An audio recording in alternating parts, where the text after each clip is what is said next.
সঙ্গে অন্য পুরুষকে কম্পেয়ার করবেন না।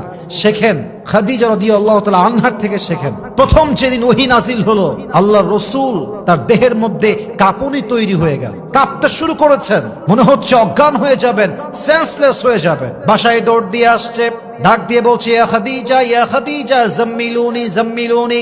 আইনা খাদিজা, আমার বউ খাদিজা কোথায়? খাদিজা জাস্ট একটা ডাক শুনেছে, দৌড় দিয়ে এসেছে। এসে দেখছে স্বামী থর থর থর থর করে কাঁপছে, সঙ্গে সঙ্গে কম্বল নিয়ে এসে স্বামীকে জড়িয়ে ধরেছে। না বেশি ভয় পাচ্ছিলেন স্বামীকে কেমন করে মোটিভেট করতে হয়, স্বামীকে কেমন করে সাপোর্ট করতে হয়, স্বামী যে সবচেয়ে সেরা এই ফিল কেমন করে দিতে হয় খাদিজা শিখিয়েছেন।